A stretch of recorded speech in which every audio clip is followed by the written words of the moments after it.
नमस्ते मित्रों। 2-3 साल से तैयारी कर रहे हैं लेकिन एग्ज़ाम क्लियर नहीं हो पा रही। क्लर्क की मेंस लिखने का तो चलो 2-3 बार सौभाग्य मिल भी गया, लेकिन पीओ की तो प्रीलिम्स ही क्लियर नहीं हो पा रही। और उस पे भी एसबीआई पीओ तो सबसे टेढ़ी खीर है। मतलब वहाँ तो कोई चांस ही नहीं है प्रीलिम्स के आगे द्वार खुल जाए, दर्शन भी हो जाए।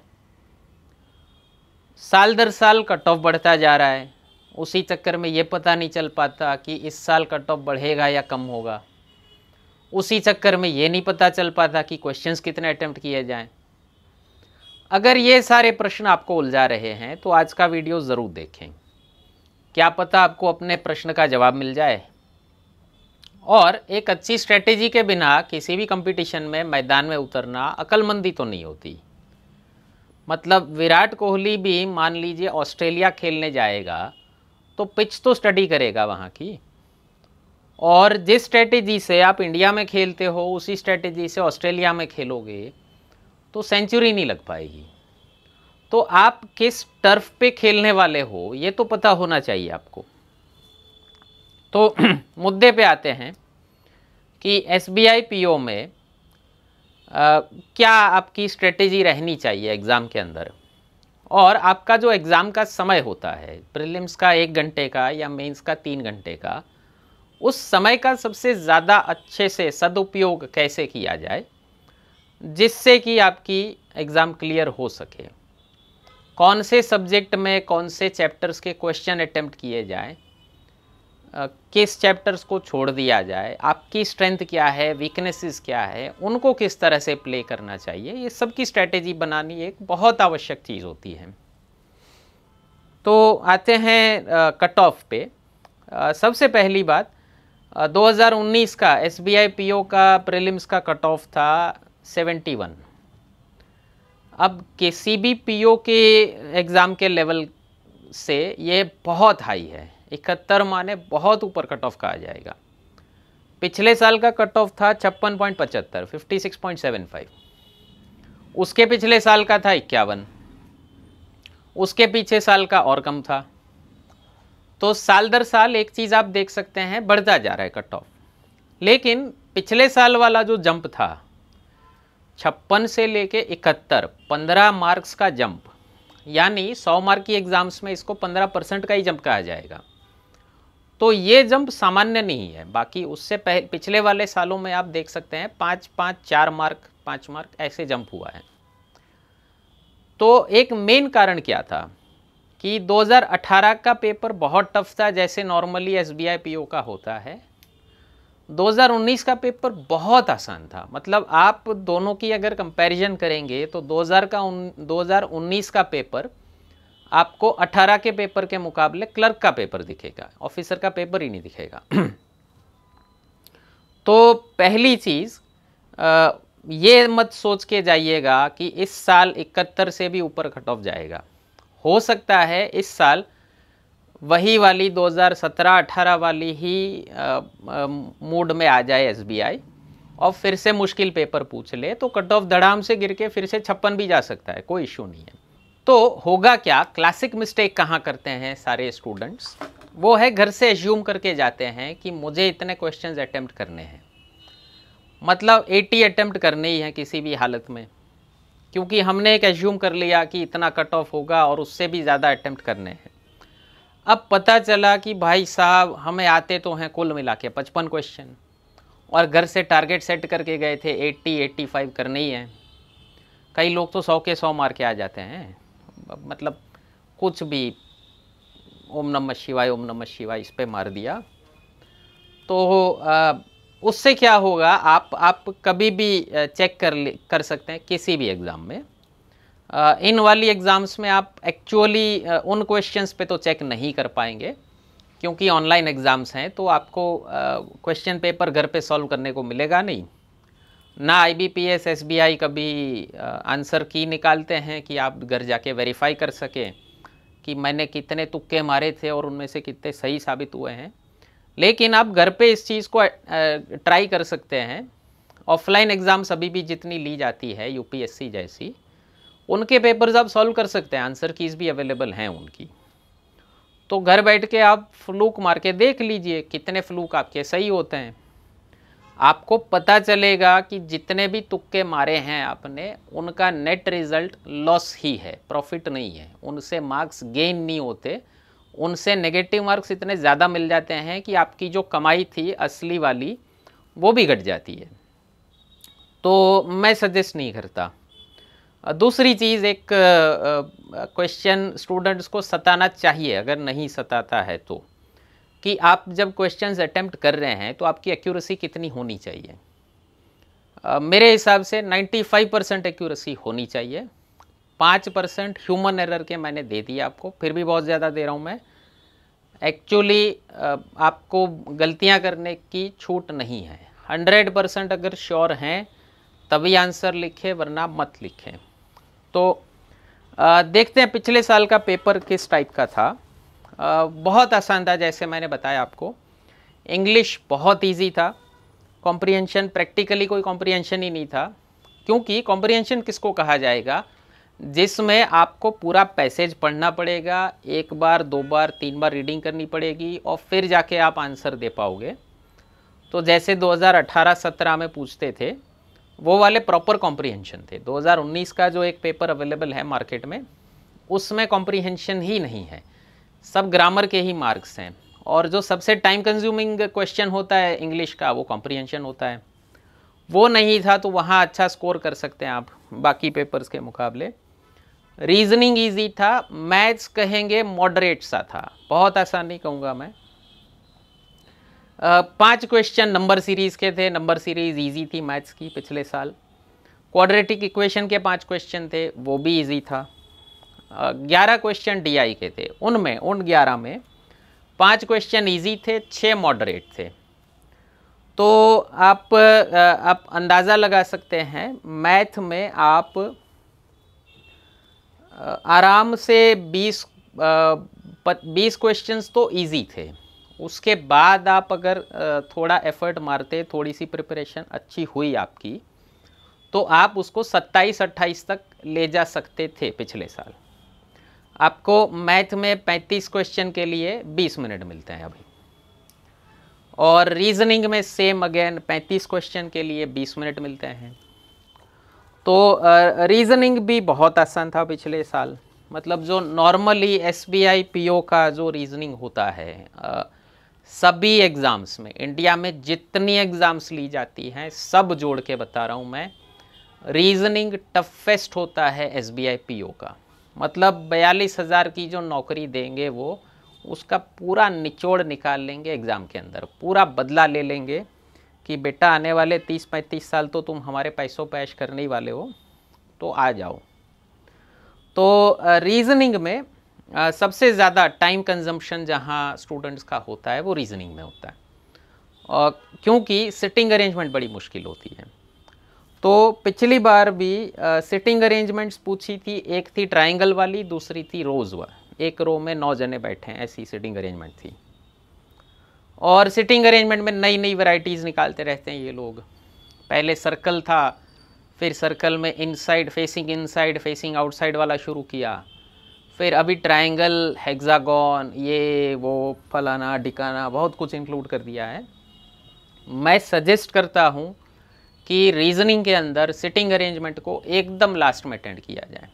पजल हो, सिटिंग अरेंजमेंट हो, आपके कुल जमा 15 मार्क होंगे सिटिंग अरेंजमेंट और पजल के, तो उसको लास्ट में रखें। क्यों? 2019 वाला एक्सेप्शन हटा दो। नॉर्मली एसबीआई पीओ का या किसी भी पीओ का जो पेपर होता है, उनके सिटिंग अरेंजमेंट को आपको अटेम्प्ट करने में मिनिमम 8 मिनट लगेंगे।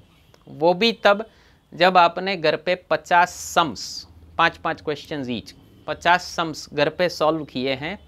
मतलब 250 क्वेश्चन आपकी जब उतनी अच्छी ग्रिप आ जाएगी आपकी, तब जाके आपका जो टाइम है वो 8 मिनट तक आ सकता है। 8 से कम में पीओ का सम नहीं हो पाता सॉल्व। तो आपके पास कुल जमा 20 मिनट हैं, उसमें 3 सिटिंग अरेंजमेंट हैं। तो आप अगर शुरुआत सिटिंग अरेंजमेंट से करेंगे तो पूरा टाइम सिटिंग अरेंजमेंट ही खा जाएगा। तो आपको थोड़ा कैलकुलेटिव होना है कि मुझे एग्ज़ाम क्लियर करनी है, मुझे ये साबित नहीं करना कि मुझे कितना आता है। भाई वो पता है कितना आता है, पता चल जाएगा।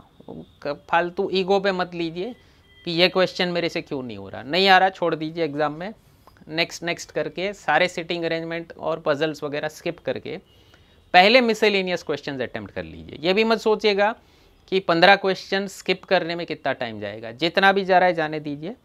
सबसे पहला काम आपको करना है मिसलेनियस क्वेश्चंस जो कम टाइम कंज्यूमिंग चैप्टर्स हैं, सिलॉजिज्म है, ब्लड रिलेशंस हैं, डायरेक्शंस हैं, ठीक है, जो भी आपने पूरा रीजनिंग स्टडी किया होगा उनके क्वेश्चन सबसे पहले कर लीजिए। उसके बाद आइए सिटिंग अरेंजमेंट में। सिटिंग अरेंजमेंट में भी मैं आपको सजेस्ट करूंगा सबसे पहला प्रेफरेंस दीजिए रो वाले को, क्योंकि वो कंपैरेटिवली आसान होता है, ज़्यादा टेक्निकलिटी नहीं होती। उसके बाद सर्कल वाला या फ्लोर्स वाला। उसके बाद अगर रो वाला और सर्कल वाला दोनों है तो पहला प्रेफरेंस रो वाले को, रो वाले सिटिंग अरेंजमेंट को दीजिए, ठीक है। पजल हो सके तो अवॉइड कीजिए, क्योंकि पजल सिटिंग अरेंजमेंट से कई बार ज़्यादा टाइम ले सकता है। आपको थोड़ा सा देख के आइडिया आ जाएगा कि ये वाला ज़्यादा टाइम लेगा या कम टाइम लेगा। अंतिम निर्णय आपको करना है एग्ज़ाम के अंदर। ब्लड रिलेशन में एक नया ट्रेंड शुरू किया है इन लोगों ने कि ब्लड रिलेशन के 3 या 4 डायरेक्शंस के 3 या 4 क्वेश्चंस एक ही साथ हो जाते हैं।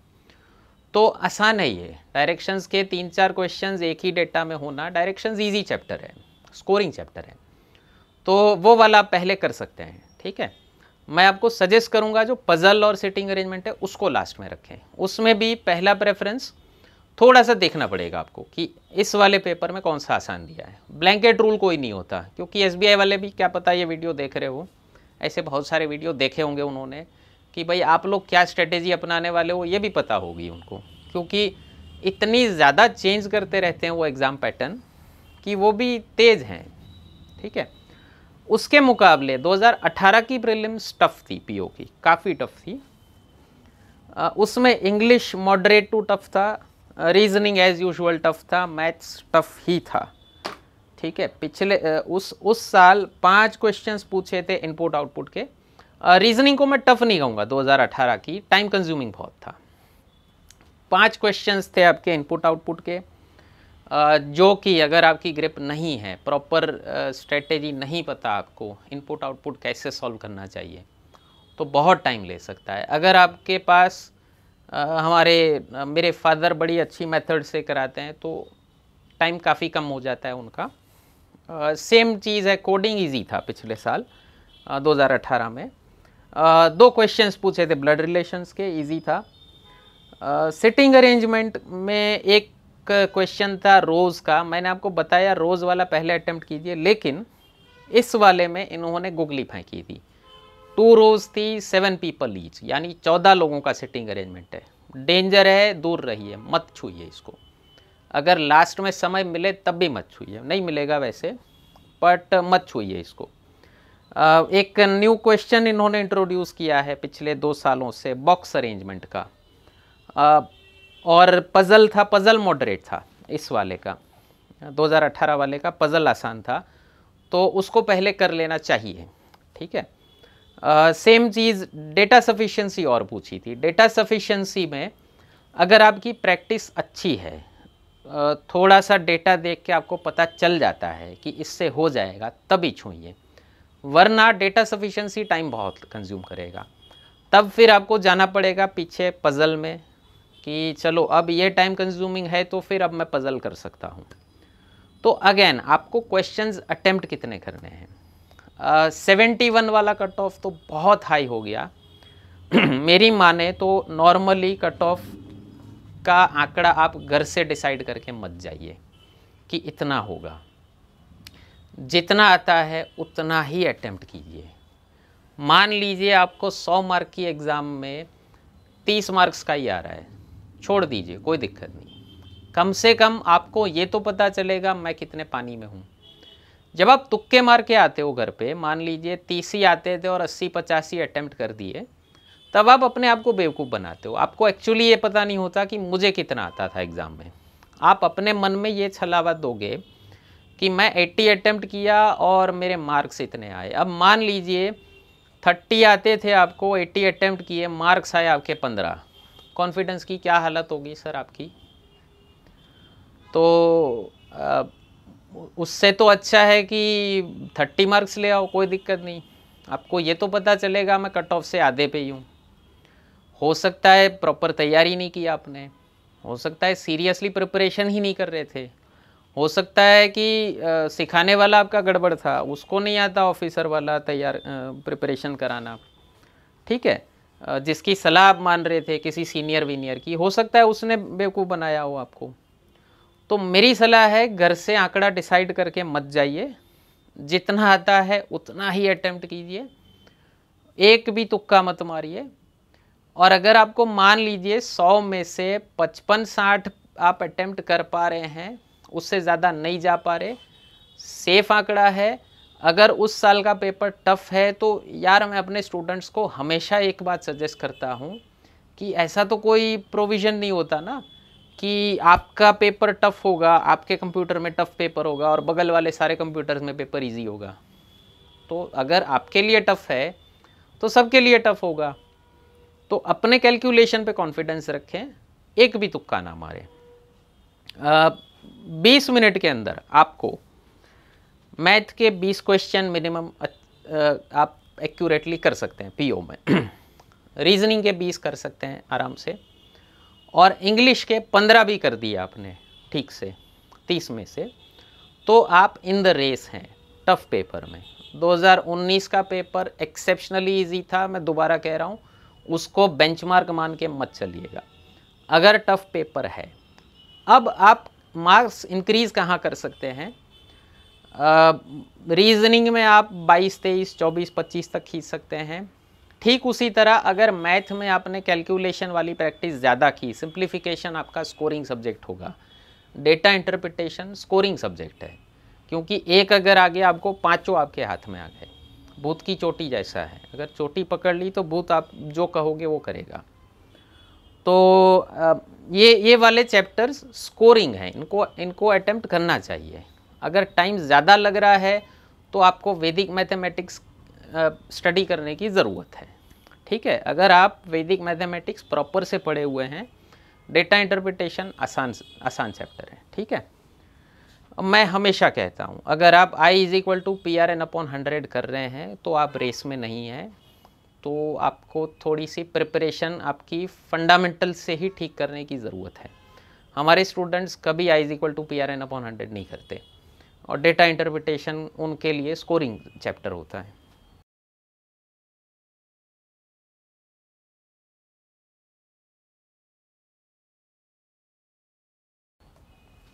नेक्स्ट आते हैं मेंस पे। SPI PO की 3 घंटे की एग्ज़ाम है, अलग अलग चैप्टर्स के अलग अलग नंबर ऑफ क्वेश्चंस हैं, टाइम भी अलग अलग दिया हुआ है।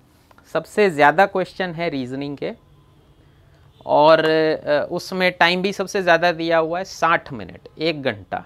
जितना टाइम प्रीलिम्स के तीनों सब्जेक्ट का था उतना टाइम केवल रीजनिंग को दिया इन्होंने। मतलब यहाँ पे क्या होगा, 45 क्वेश्चन के 60 मार्क्स और 60 मिनट, मतलब 1 मार्क का आपको मिलेगा 1.33 मार्क, 1.33 मार्क पर क्वेश्चन। रीजनिंग में आपको 60 मिनट मिल रहे हैं। मैं कह रहा हूँ बहुत टाइम कंज्यूमिंग है रीजनिंग। मुझे केवल 30 क्वेश्चन करने रीजनिंग में, कितने मार्क्स मिलेंगे आपको? 40 मार्क हो जाएंगे। पिछले साल का कट ऑफ कितना था सर मेंस का?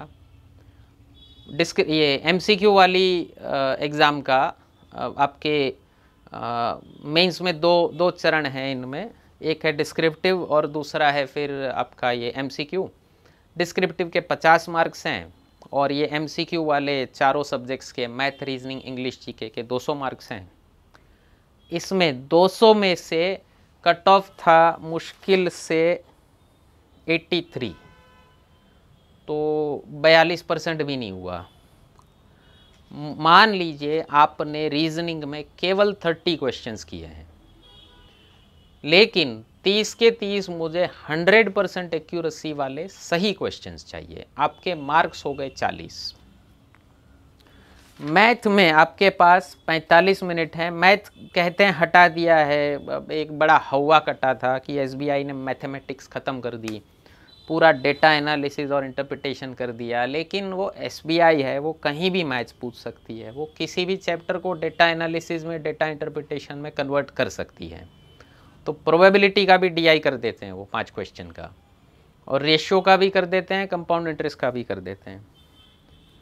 तो 45 मिनट में 35 क्वेश्चन करने, 35 क्वेश्चंस करने हैं। मार्क्स हैं अगेन 60। रीजनिंग में 45 क्वेश्चंस के 60 मार्क्स, मैथ में 35 क्वेश्चंस के 60 मार्क्स। मतलब पता उनको भी है कि मैथ उनकी मुश्किल है। तो मैथ में आपको पर question on an average round about 1.7 mark मिलेगा। 1.71 है, 1.7 गिन लीजिए। मैं बता रहा हूँ आपको 35 मिनट में मुझे केवल 20 क्वेश्चन करने मैथ के, लेकिन 20 के 20 मुझे 100% एक्यूरेसी वाले सही क्वेश्चंस चाहिए, एक भी तुक्का नहीं चाहिए। 20 क्वेश्चन मैथ के आपके मार्क्स हो गए 34, रीजनिंग के 40 हैं, मैथ के 34 हैं। 74 पे तो आप पहुँच गए सर। अभी 2 सब्जेक्ट्स और बचे हैं। जीके एसबीआई का बहुत आसान है। जीके अगर आपको मुश्किल लग रहा है तो आपको करंट अफेयर्स ढंग से पढ़ने की ज़रूरत है। तब आप ये करते होंगे कि प्रीलिम्स क्लियर होने के बाद करंट अफेयर्स पढ़ना शुरू करते होंगे। ये सुसाइड है। आपको न्यूज़पेपर डेली पढ़ना चाहिए। इंडियन एक्सप्रेस न्यूज़पेपर सजेस्ट करता हूँ मैं। किस तरह से पढ़ना चाहिए उसको कम से कम टाइम में, उसका भी एक वीडियो बना दिया है मैंने, लिंक आ जाएगा इसके अंत में, तो देख लीजिएगा उसको। अगर आपको पीओ की जीके मुश्किल लगती है तो सर यूपीएससी का पेपर देख लीजिए एक बार, एसएससी का पेपर देख लीजिए। जीके मुश्किल होती है यूपीएससी की। आईबीपीएस एसबीआई वाले जीके नहीं पूछते, यूपीएससी वालों को मजाक लगता है क्या पूछ रहे हो। तो जीके में 35 मिनट 40 क्वेश्चन 40 मार्क है। मैं कह रहा हूँ केवल 20 मार्क ले लीजिए। और इंग्लिश मान लीजिए ज़्यादातर बच्चों की इंग्लिश ख़राब होती है, 40 मार्क्स की इंग्लिश है, केवल 20 मार्क लेने मुझे। 40 मार्क्स हो गए इंग्लिश से और जीके से, 40 हो गए रीजनिंग से, 34 हो गए आपके मैथ से। मैं कम से कम बता रहा हूँ। तो आप पिछले साल का ओवरऑल कट ऑफ बता दूँ मैं आपको। एमसीक्यू वाले में तो 83 था, डिस्क्रिप्टिव वाले में था 21, जोड़ के हो गया 104। तो आप ओवरऑल कट ऑफ को केवल एमसीक्यू के भरोसे क्लियर कर पाओगे। दूसरी एक बहुत अच्छी शुरुआत की है एसबीआई ने, इन्होंने सेक्शन वाइज कट ऑफ हटा दिया, इन्होंने ओवरऑल कट ऑफ कर दिया है। तो आप मान लीजिए किसी एक सब्जेक्ट में एक्सेप्शनली ख़राब हैं, बहुत ज़्यादा ख़राब है वो सब्जेक्ट आपका, लेकिन बाकी 3 सब्जेक्ट में बहुत अच्छा है आपका काम, मतलब उन 3 सब्जेक्ट्स में इम्प्रूव करना पड़ेगा आपको, आप एग्ज़ाम आराम से पास कर सकते हो। और मेंस का कट ऑफ बहुत कम होता है। तो तुक्के मार के फालतू में अपनी मेहनत की कमाई को नेगेटिव मत कीजिएगा। कट ऑफ कम आने का एक बहुत बड़ा कारण होता है ओवरऑल नेशनली स्टूडेंट्स तुक्के बहुत मारते हैं। तो इसी कारण से क्या होगा, सभी के साथ ये प्रॉब्लम है, सभी के साथ। आप अकेले नहीं हो, भगवान ने अकल आप ही को अकेले को नहीं दी है। सब अपने आप को डेढ़ सयाना मानते हैं, सब सोचते हैं मेरे पास जितना दिमाग है उतना किसी के पास नहीं है। सब यही ट्राई करते हैं कि चलो यार मार देते हैं, क्या पता सही हो जाए। तो इसी चक्कर में कट ऑफ कम होता है, एकदम कम होता है। तो 200 में से 83 कोई ज़्यादा कट ऑफ तो नहीं हुआ यार। तो इतना अगर ध्यान में रखें। मैथ में मैं आपको ज़्यादा एडवाइस नहीं दे रहा। मेंस के अंदर प्रोबेबिलिटी मुश्किल होता है हमेशा। आप देख लीजिए, अगर एक आध 2 क्वेश्चन आराम से हो रहा है तो कर लीजिए, वरना टाइम कंज्यूमिंग है। एरिया वॉल्यूम बहुत टाइम कंज्यूमिंग है। और मैंने जैसे बताया आपको, पूरा निचोड़ लेते हैं, 42,000 का बदला निकाल लेते हैं। तो अगर नहीं हो रहा छोड़ दीजिए, अवॉइड कीजिए उसको। बाकी क्वेश्चंस आसान होंगे, रेशियो प्रोपोर्शन आसान होगा, सिंपल इंटरेस्ट आसान होगा। कंपाउंड इंटरेस्ट उतना मुश्किल चैप्टर है नहीं जितना आप लोगों ने हवा बना रखा है, ठीक है। और सिंप्लीफिकेशन आपको एक बार बस उसके यूज टू होना है, वैदिक मैथ सीख लीजिए और फिर सिंप्लीफिकेशन के यूज टू होना है, तो वो तो कोई बड़ी बात नहीं है। आपके अंदर भी एक रामानुजन है या शकुंतला देवी है, आप अपने आप पे भरोसा कीजिए, ठीक है। टफ क्वेश्चंस कीजिए, मुझे केवल 20 क्वेश्चन सही करने हैं, और अगर मान लीजिए 20 पे नहीं पहुंच पा रहे आप, तो जीके पढ़ लीजिए, किसी भी अच्छे मैगजीन की करंट अफेयर्स फॉलो कीजिए और एक न्यूज़पेपर इंडियन एक्सप्रेस फॉलो कीजिए। जीके में आप बहुत गेन कर पाएंगे एसबीआई या आईबीपीएस एग्जाम के अंदर। अब मेंस के रीजनिंग में भी उतना ध्यान रखने की आवश्यकता नहीं है जितना प्रीलिम्स में थी। क्यों?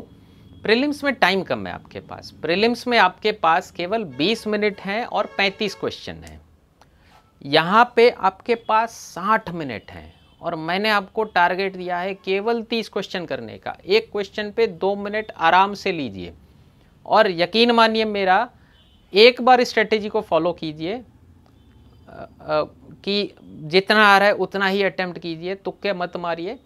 एग्ज़ाम आसान लगेगी आपको, उतनी मुश्किल नहीं लगेगी जितना आप लोगों ने हवा बना रखा है, हाइप बना रखा है कि पीओ बहुत मुश्किल है, पीओ बहुत मुश्किल है। मुश्किल है, सबके लिए मुश्किल है, कट ऑफ कम होता है। आप लोग पीओ को मुश्किल समझ के पीओ की एग्ज़ाम नहीं देते, क्लर्क ही देते रहते हैं, उससे क्लर्क में कंपटीशन बढ़ जाती है, तो वहाँ पे कंपटीशन ज़्यादा है, मार्जिन ऑफ एरर कम है। यहाँ कंपटीशन कम है, कट ऑफ भी नीचे है, तो केवल एक्यूरेसी से, शांत चित्त से, दिमाग को शांत रखे, ठंडक से एग्ज़ाम दे, तो कोई भी काम उतना मुश्किल नहीं होता। उम्मीद है ये वीडियो आपको पसंद आया होगा। कोई क्वेश्चन हो कमेंट सेक्शन में पूछ सकते हैं। अपने दोस्तों के साथ इसको शेयर करना और चैनल सब्सक्राइब करना ना भूलें। धन्यवाद।